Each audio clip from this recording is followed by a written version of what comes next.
ओम नमो भगवते वासुदेवाय। ओम नमो भगवते वासुदेवाय। ओम नमो भगवते वासुदेवाय। हरे कृष्ण सुधी भक्तबृंद, श्रीमद् भागवतम तृतीय स्कंध अध्याय হচ্ছে 17 আর শ্লোক নাম্বার হচ্ছে 1। তা আমার অধ্যায়ের নাম হচ্ছে ব্রহ্মাণ্ডের সর্বদিকে হিরণ্যাক্ষের বিজয়। তা আমরা উচ্চারণ করছি, আপনারা কৃপা করে বলবেন। মৈত্রেয় উবাচ নিঃসম্মাত্ম ভুবাগীতম কারণম সংকয়োজ্জিতঃ ততঃ সর্বে নিবর্তন্ত ত্রিদিবায় দিবৌকশঃ। মৈত্রেয় উবাচ নিঃসম্ম আত্মভুবাগীতম কারণম সংকয়োজ্জিতঃ ততঃ সর্বে নিবর্তন্ত ত্রিদিবায় দিবৌকশঃ। মৈত্রেয় উবাচ নিঃসম্মাত্ম ভুবাগীতম কারণম সংকয়োজ্জিতঃ ততঃ সর্বে নিবর্তন্ত ত্রিদিবায় দিবৌকশঃ। একজন প্রভু একজন মাতাজি বলুন কৃপা করুন। মৈত্রেয় উবাচ নিঃসম্মাত্ম ভুবাগীতম কারণম সংকয়োজ্জিতঃ ততঃ সর্বে নিবর্তন্ত ত্রিদিবায় দিবৌকশঃ। মৈত্রেয় উবাচ নিঃসম্মাত্ম ভুবাগীতম কারণম সংকয়োজ্জিতঃ ততঃ সর্বে নিবর্তন্ত ত্রিদিবায় দিবৌকশঃ। শাব্দিক অর্থ মৈত্রেয় ঋষি উবাচ বললেন, নিঃসম্ম শ্রবণ করে, আত্মভুবা ব্রহ্মার দ্বারা, গীতম ব্যাখ্যা, কারণম কারণ, সংকয়া ভয় থেকে, উজ্জিতঃ মুক্ত, ততঃ তারপর, সর্বে সকলে, নিবর্তন্ত প্রত্যাবর্তন করেছিলেন, ত্রিদিবায় সর্বলোকে, দিবৌকশ দেবতাগণ, উচ্চতর লোকের অধিবাসীগণ। অনুবাদ সকলে বলুন কৃপাপূর্বক। শ্রী মৈত্রেয় বললেন, বিষ্ণুর থেকে জন্ম হয়েছিল যার, সেই ব্রহ্মার কাছ থেকে সেই অন্ধকারের কারণ সম্বন্ধে শ্রবণ করে স্বর্গলোকবাসী দেবতারা সমস্ত ভয় থেকে মুক্ত হয়েছিলেন। তারপর তারা তাদের নিজ নিজ লোকে প্রত্যাবর্তন করেছিলেন। তাৎপর্য শ্রীল প্রভুপাদ কি জয়। ব্রহ্মাণ্ডে অন্ধকার হয়ে যাওয়ার মতো ঘটনা দর্শন করে উচ্চতর লোকের অধিবাসী দেবতারাও অত্যন্ত ভয়ভীত হন।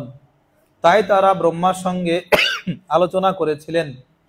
এর থেকে বোঝা যায় যে এই জড়জগতের প্রতিটি জীবের মধ্যেই ভয় রয়েছে।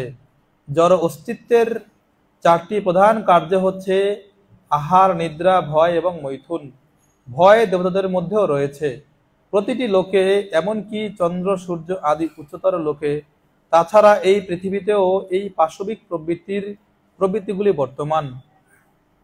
তা না হলে দেবতারা কেন অন্ধকারের ফলে ভয় ভীত হবেন?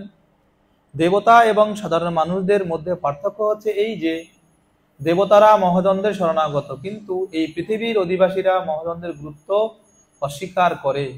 মানুষ যদি কেবল মহাজনদের শরণাগত হতো, তাহলে এই ব্রহ্মাণ্ডের প্রতিটি বিরুদ্ধ পরিস্থিতির সংশোধন করা যেত। কুরুক্ষেত্র রণাঙ্গনে অর্জুনও বিচলিত হয়েছিলেন, কিন্তু তিনি তখন আপ্তপুরুষ শ্রীকৃষ্ণের শরণাগত হয়েছিলেন এবং তার সমস্ত সমস্যার সমাধান হয়ে গিয়েছিল। এর থেকে সিদ্ধান্ত করা যায় যে আমরা কোনো জড়জাগতিক অবস্থা বিচলিত হতে পারে, কিন্তু আমরা যদি সেই বিষয় সম্বন্ধে বিশ্লেষণ করতে সক্ষম কোনো শ্রেষ্ঠ ব্যক্তির শরণাগত হই, তাহলে আমাদের সমস্যার সমাধান হয়ে যায়।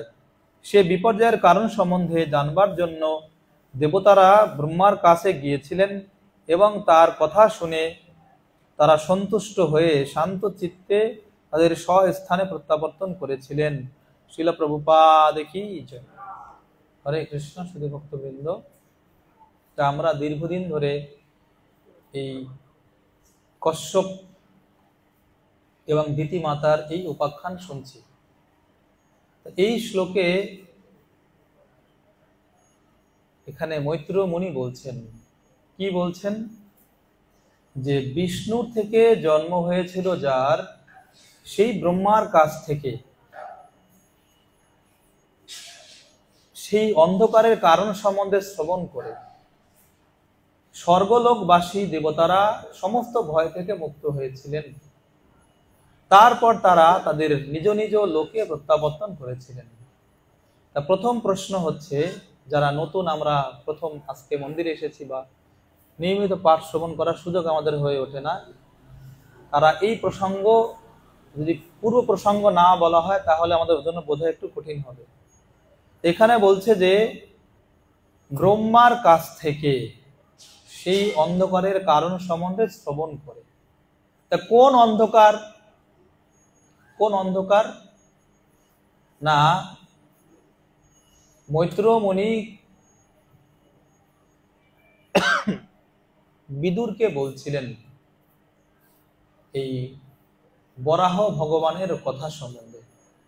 সেইখানে আসলে এই প্রসঙ্গ শুরু হয়েছে, হয়তো আমাদের অনেকেরই মনে থাকতে পারে, নাও পারে, যে যখন বিদুর এই ধৃতরাষ্ট্র কর্তৃক বা তার পুত্র দুর্যোধন কর্তৃক অপমানিত হয়ে তীর্থ ভ্রমণে গিয়েছিলেন, আর তীর্থ ভ্রমণ স্থলে উনি উদ্ধবের সঙ্গে দেখা হয়, আর উদ্ধব ওনার কাছে এই ভগবানের সম্বন্ধে জিজ্ঞাসা করেন।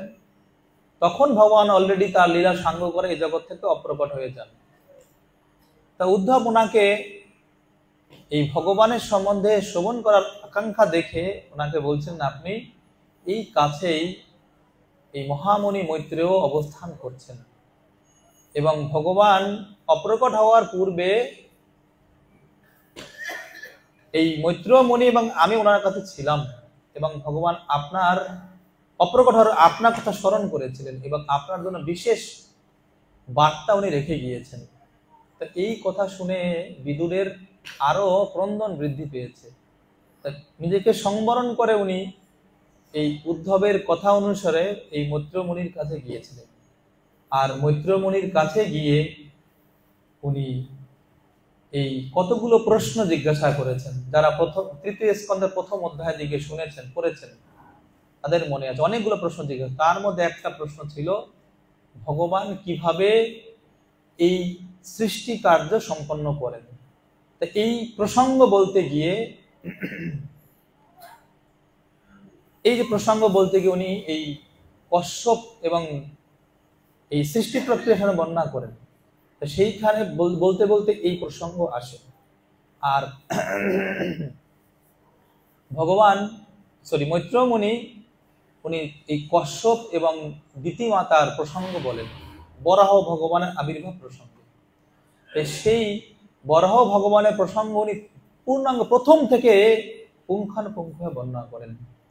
কেন ভগবান বরাহদেব এই জগতে আসলেন, কেন ভগবান নরসিংহদেব এই জগতে আসলেন, সেই প্রসঙ্গ বলতে গিয়ে উনি বলছিলেন এই যে ভগবান বিষ্ণুর যে দ্বারপাল, যে সেভেন্থ গেট, সপ্তম গেটের যে মূল দ্বারপাল জয় এবং বিজয়, তারা এই চতুর্কুমার তাদের চরণে অপরাধ করেন।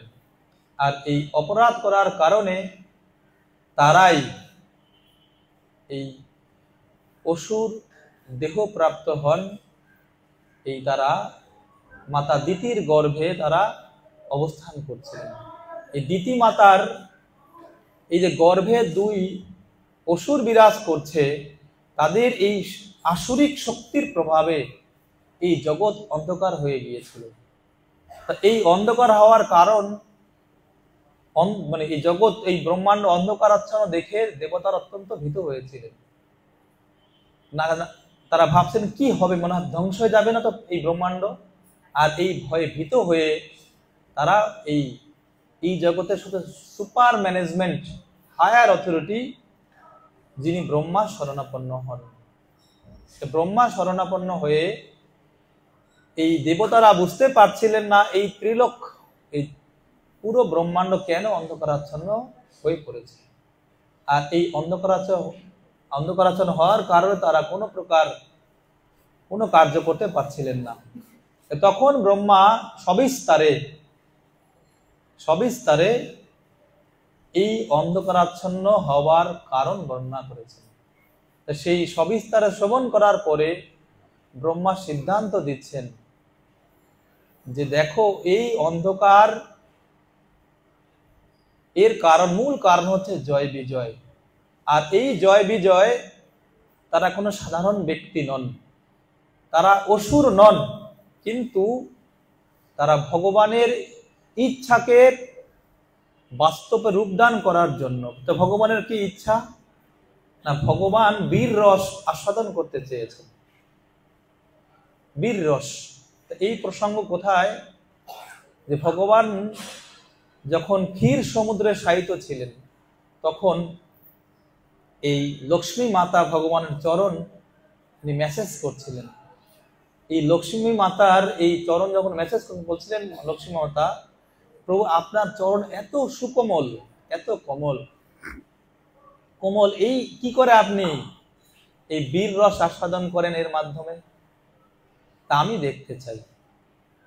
তো ভগবানের চরণ কত কোমল গোপিকারা গোপী গীতে বলছেন। এই শব্দ শ্লোক উচ্চারণ আমার মুখে শোভা পায় না, আমি বলছি না, গোপিকারা বলছেন যে ভগবানের কোমল চরণ কিরকম কোমল।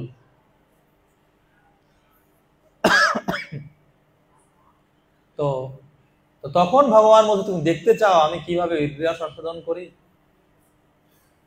তখন এই লক্ষ্মী ঠাকুরানীকে ভগবান সেই ইচ্ছা পূরণ করার জন্য উনি ইচ্ছা করেছেন। কারণ ভগবান ইচ্ছাময় হরি, উনি শুধু ইচ্ছা করেন, বাকি ওনাদের দুই শক্তি, এই যে ক্রিয়া শক্তি এবং লীলা শক্তি, অটোমেটিক কার্য করতে শুরু করেন।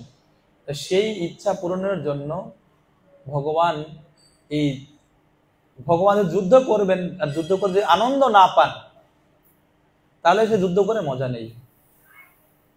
খেলা তখনই জমে যখন প্রতিপক্ষ অলমোস্ট সমসাময়িক হয়, আর যদি প্রতিপক্ষ খুব নগণ্য হয় সেই খেলা জমে না।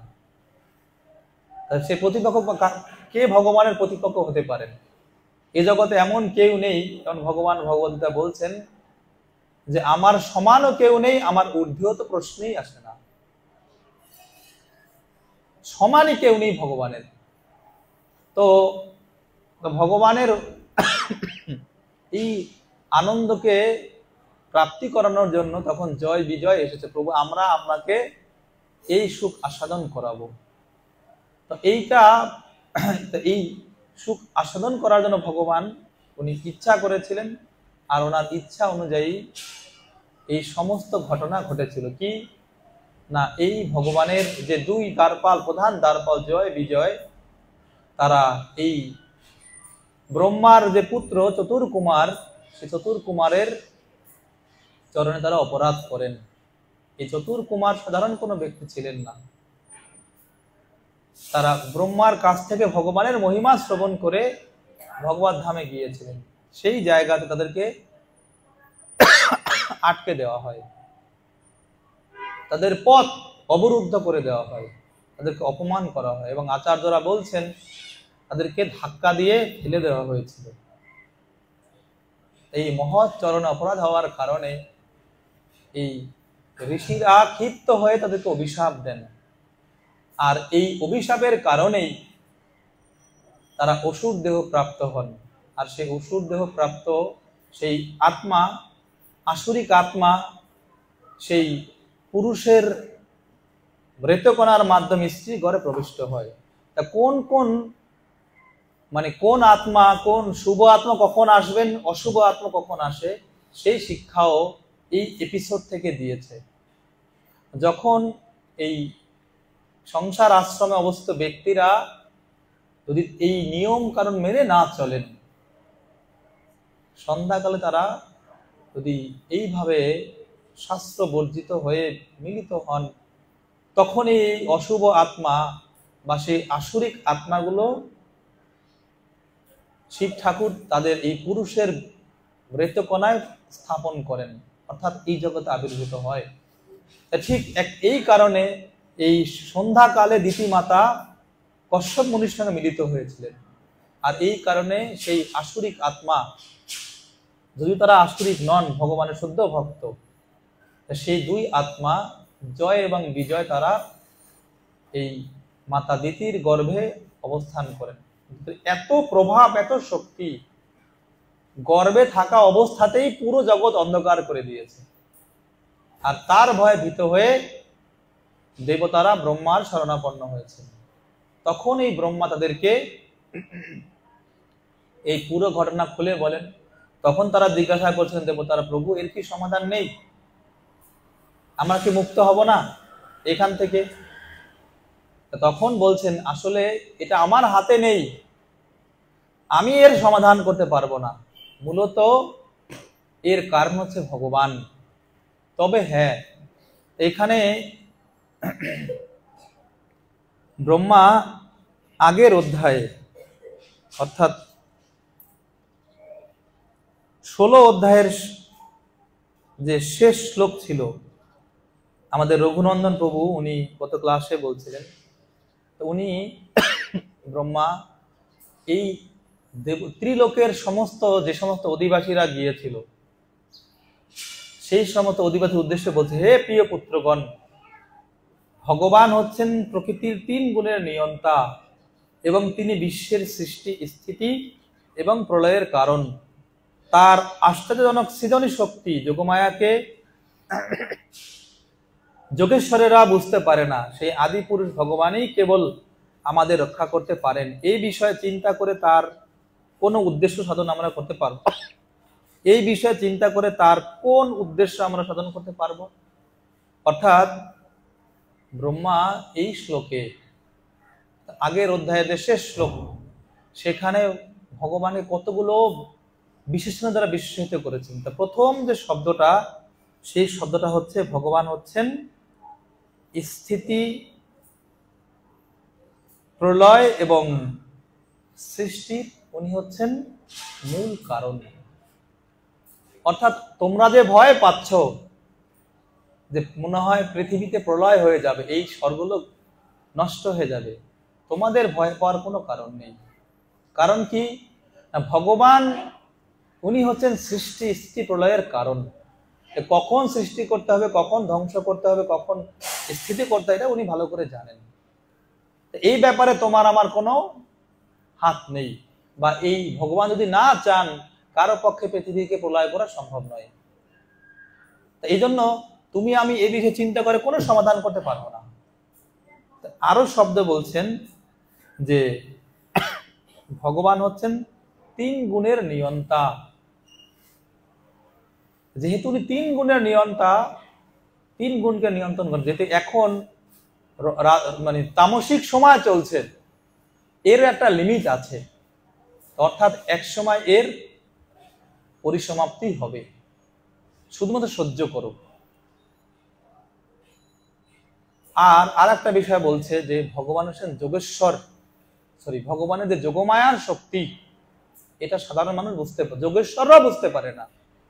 দেখবা যে ভগবান কিভাবে কিভাবে পরিস্থিতি সমাধান করছেন, এটা তোমার আমার সাধারণ বুদ্ধিতে ঢুকবে না।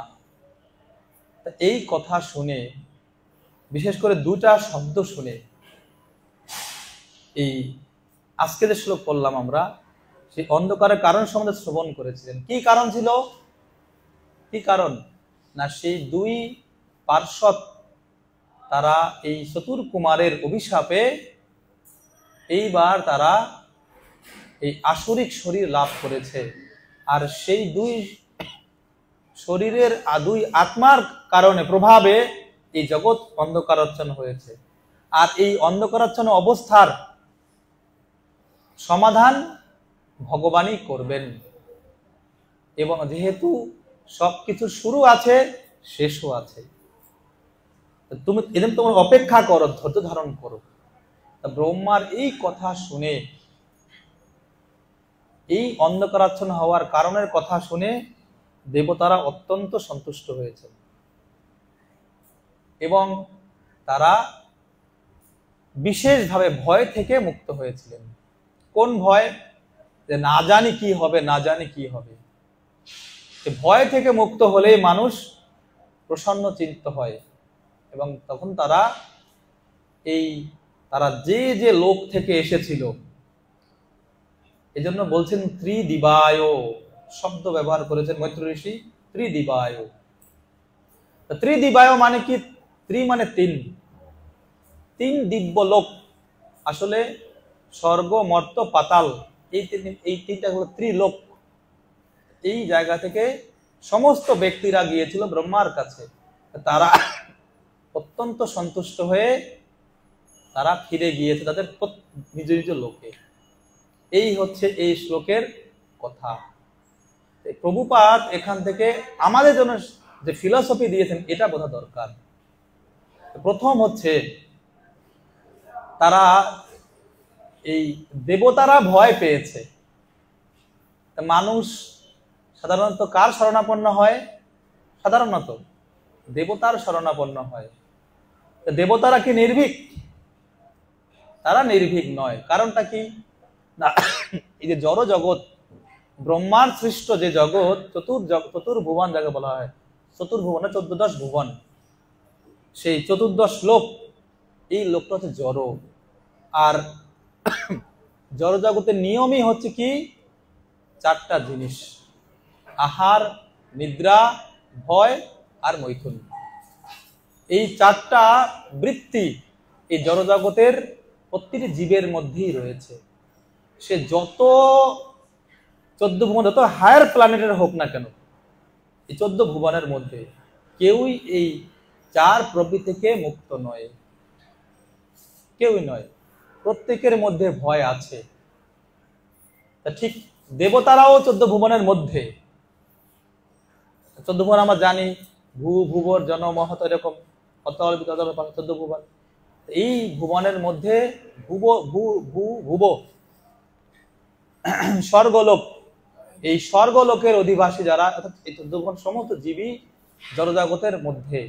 আর এই কারণে তাদের মধ্যে, তাদের সবার মধ্যে এই প্রবৃত্তি আছে, এই ভয়ের প্রবৃত্তি আছে। এই জন্য দেবতারাও এর ব্যতিক্রম নয়। এখন প্রশ্ন হচ্ছে, দেবতারা কেন ভীত হবেন, বা মানুষ কি কারণে ভীত হয়, ভয়ে ভীত হয়? সেই বিষয়ে শ্রীমদ্ ভাগবতম 3য় স্কন্ধে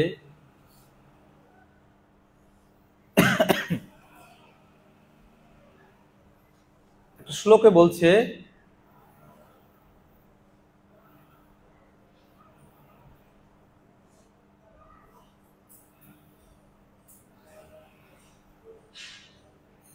ভাগবতম 3য় স্কন্ধ 9ম অধ্যায় 6 নম্বর শ্লোক। তাবদ ভয়ম দ্রবিণ দেহ সুনিমিত্তম শোক স্পৃহা পরিভব বিপলশ্চ লোভঃ তাবন্মত্তসদ অবগ্রহ আর্তিমূলম যাবন্নতংগ্রী ভয়ম বৃণীত লোকঃ। মানে কি, হে প্রভু, এই জগতের মানুষেরা সব রকম জাগতিক চিন্তায় হতবুদ্ধি হয়ে পড়ে, তারা সর্বদাই ভয়ভীত থাকে। তারা সর্বক্ষণ তাদের ধন সম্পদ, দেহগ্রহ এবং আত্মীয় স্বজনদের রক্ষা করার চেষ্টা করে, তাই তারা সর্বক্ষণ শোক এবং অবৈধ বাসনায় পরিপূর্ণ থাকে। আমি এবং আমার এই ধরনের নষ্ট ধারণার ভিত্তিতে লোভের বশবর্তী হয়ে তারা নানাবিধ উদ্যোগ গ্রহণ করে থাকে। যতক্ষণ তারা আপনার নিরাপদ শ্রী পাদপদ্মের আশ্রয় গ্রহণ না করে, ততক্ষণ এই ধরনের দুশ্চিন্তা তারা পরিপূর্ণ হয়ে থাকে। কি বলছে? বলছে, হে প্রভু। এই শ্লোকের মূল, এই শ্লোকে থেকে আরো একটা মূল কজ বলছে, এই ভাগবতম একাদশ স্কন্ধ 2য় অধ্যায়ের 37 নম্বর শ্লোক। মহারাজ নিমির উদ্দেশ্যে এই নবযোগেন্দ্র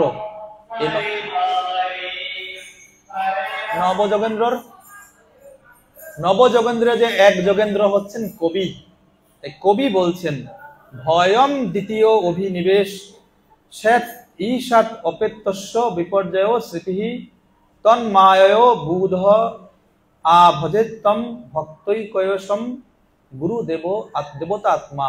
মানে হচ্ছে কি, এই শ্লোকে উনি বলছেন যে ভয়ের মূল কারণ কি?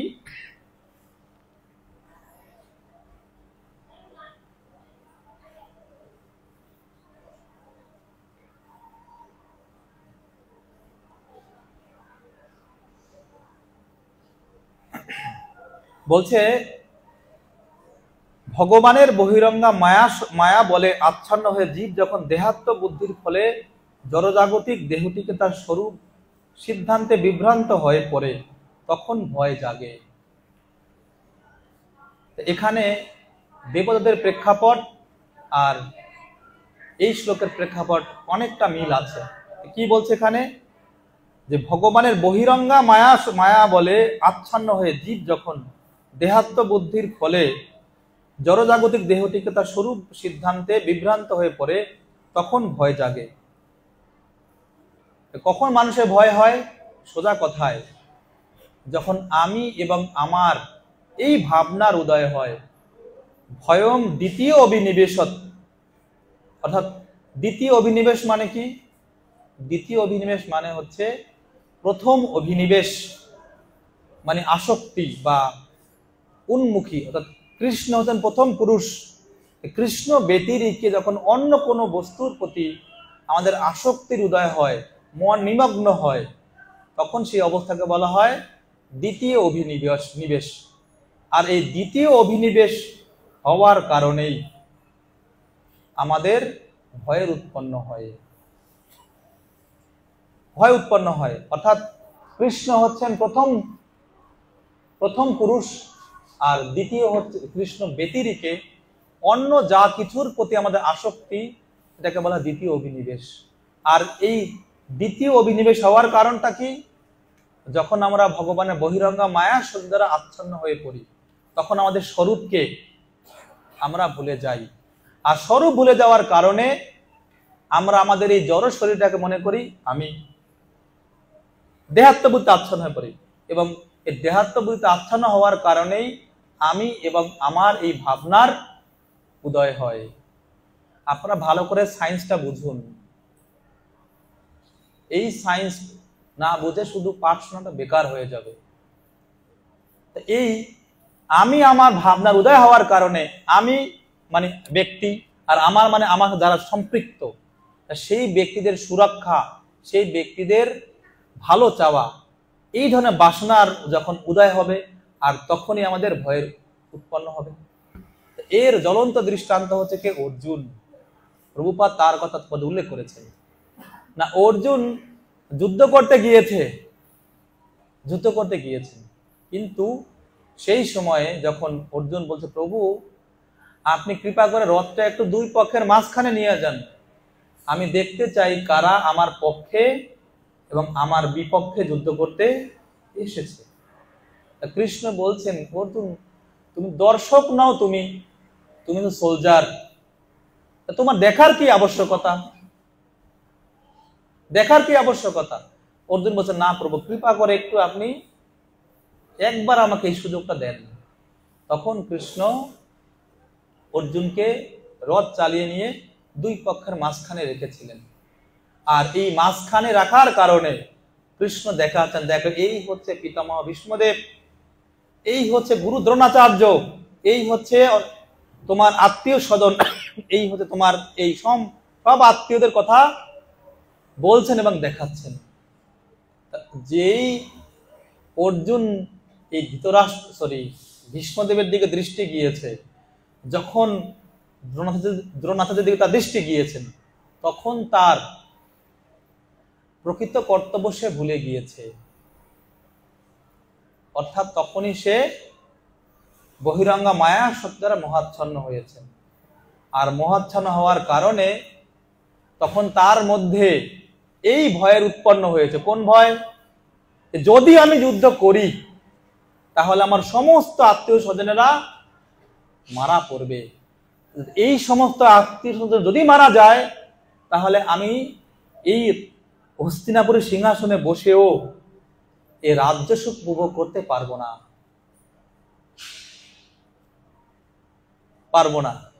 তাহলে অর্জুনের এই যে মনোভাব, এই যে ভয়ের কারণটা কি, মূল রুট কজ কি?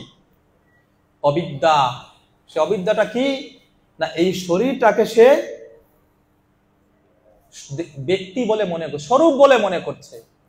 আর এই স্বরূপ বলে মনে করার কারণে সে তার সঙ্গে যারা সম্পৃক্ত সেই সমস্ত আত্মীয় স্বজনদেরকে তাদের সুরক্ষার জন্য সে উদ্বিগ্ন, ভয়ে সন্ত্রস্ত। এইখানে ঠিক দেবতারাও তাদের দেহটাকে স্বরূপ বলে মনে করার কারণে এই যে অন্ধকার হয়ে গিয়েছে, না জানি কি হবে, এই স্বর্গলোক থাকবে তো, নাকি আমরা রোহিঙ্গা হয়ে ঘুরে বেড়াবো, কি হবে, এই ভয় তারা সন্ত্রস্ত, সন্ত্রস্ত। এই ভয়ের মূল কারণটা হচ্ছে কি কারণ? দ্বিতীয় অভিনিবেশ, অর্থাৎ ভগবানের যে মায়া শক্তি, মহিরাঙ্গা মায়া শক্তির দ্বারা প্রভাবিত হওয়া, মোহাচ্ছন্ন হওয়া, অবিদ্যাগ্রস্ত হওয়া। রাধা মাধব গণিতায় ভগবান কি, জগৎগুরু শিল প্রভুপাদ কি।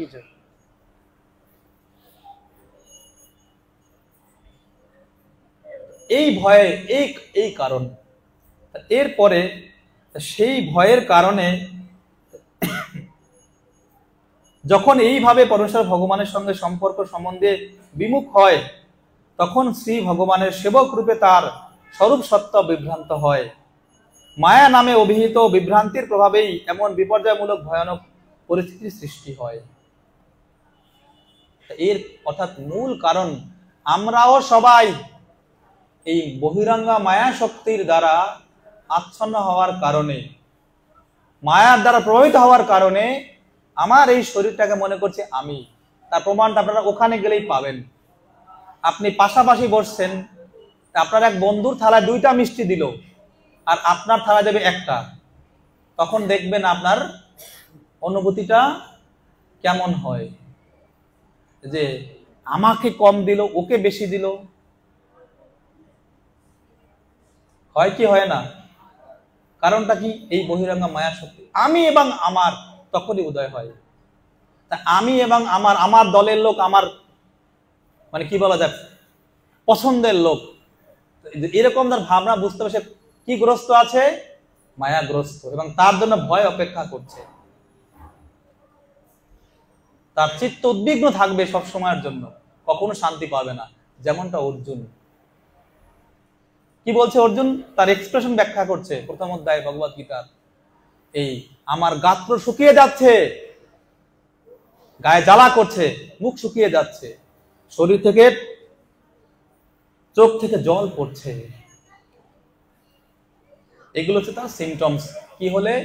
মায়াগ্রস্ত হলে, দ্বিতীয় অভিনিবেশ হলে। দেবতারাও ঠিক তাই, এরকম তারা এই ভয়ে ভীত হওয়ার কারণ সেটা।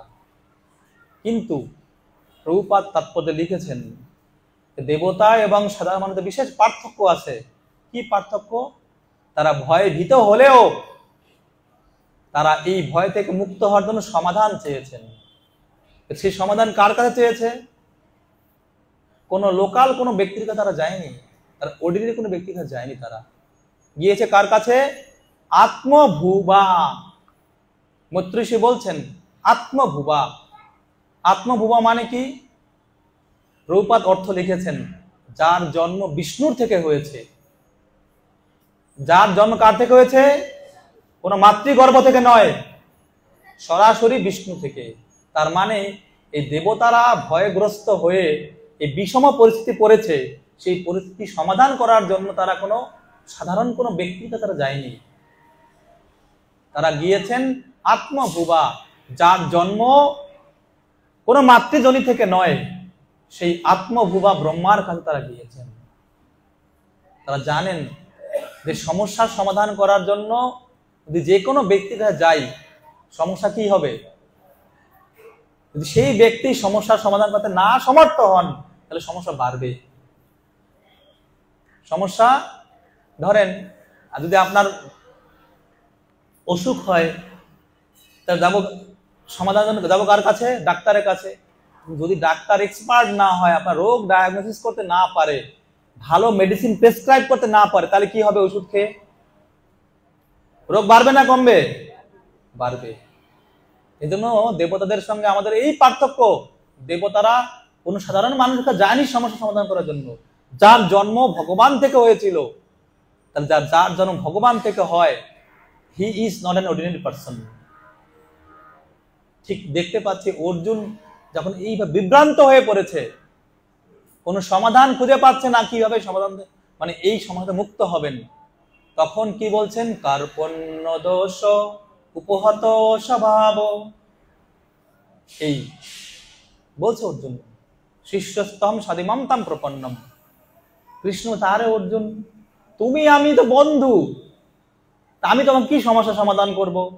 দেখো আমার থেকে এক্সপার্ট পিতামহ ভীষ্মদেব, দ্রোণাচার্য, তোমাদের গুরু, কি নাম গুরুর নাম? হ্যাঁ না, কুলগুরুর নাম কি? কৃপাচার্য। যাও তার কাছে যাও, আমি এর সমাধান করতে পারবো না। তো অর্জুন কি বলছেন? পৃথিবীর কারো ক্ষমতা নেই কৃষ্ণ, তুমি ছাড়া এই সমস্যার সমাধান করার। এই যে ফেথ, এই যে বিশ্বাস, এর কারণটা কি? কারণ তার দৈবী গুণ আছে। দৈবী গুণ না থাকলে কেউ এরকম বিশ্বাস হয় না। এই দেবতাদের মধ্যে দৈবী গুণ আছে, সেই দৈবী গুণ থাকার কারণে তারা মনে করেছে এই যে বিষম পরিস্থিতি সৃষ্টি হয়েছে, এই সৃষ্টি, এই সমস্যার যদি সমাধান করতে হয়, তাহলে যার তার কাছে গেলে হবে না, যেতে হবে কার কাছে?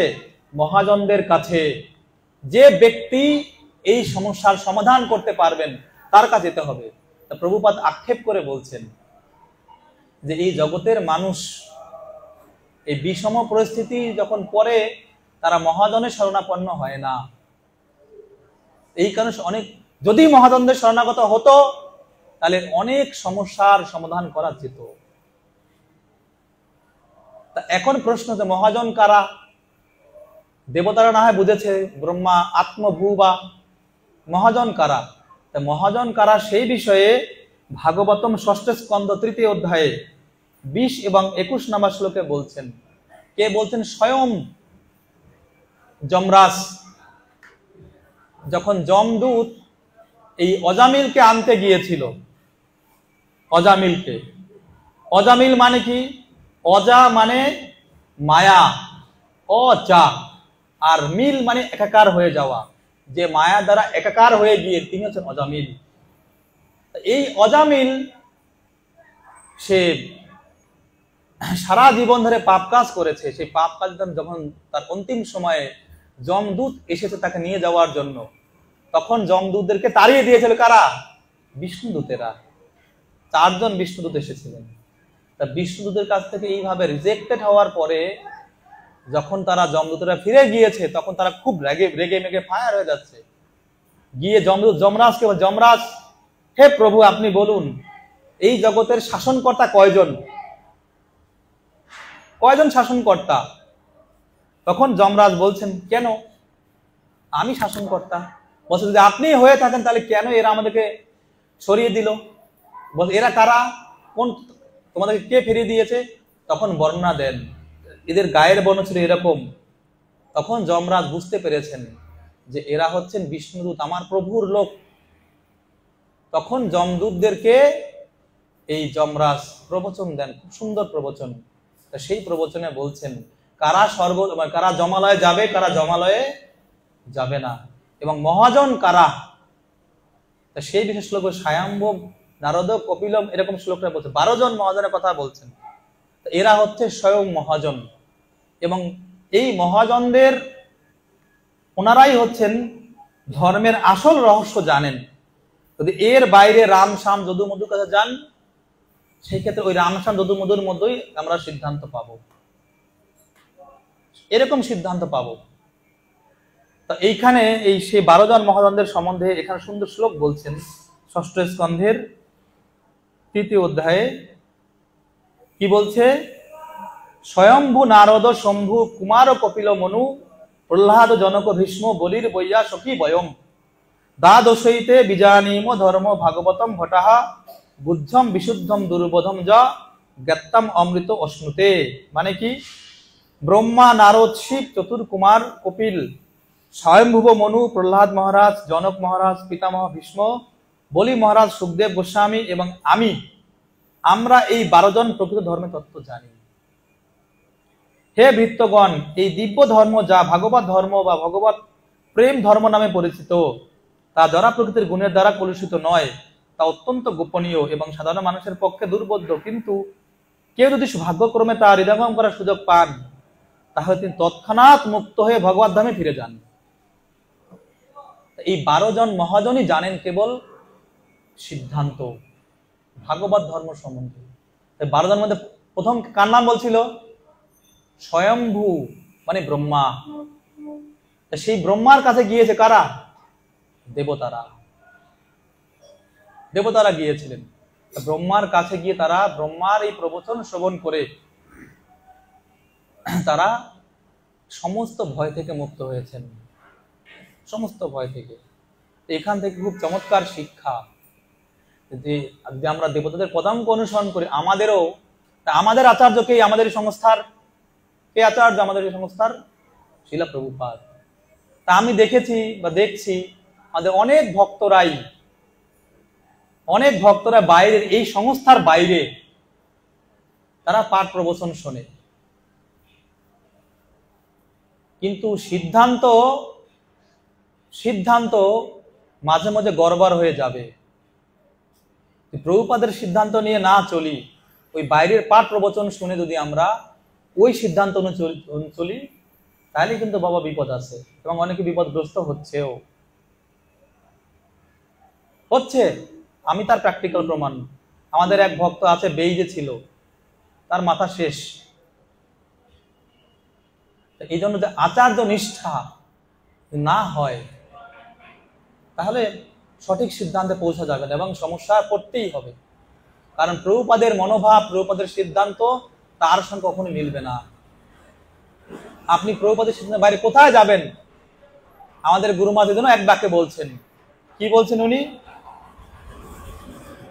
যে শিলা প্রভুপাদের পথ বাইরে কলিযুগের মায়া ভাইরে, উদ্ধার পাবার নাই কোনো আশা। দেবতারা অত্যন্ত দৈবী গুণ সম্পন্ন, এই কারণে তারা এই ব্রহ্মার মতো মহাজনদের শরণাপন্ন হয়েছেন। আর এই ব্রহ্মার মতো মহাজনদের শরণাপন্ন হয়ে ব্রহ্মার দ্বারা এই ভাগবত কথা শ্রবণ করে তারা ভগবানের প্রতি বিশ্বাস উৎপন্ন হয়।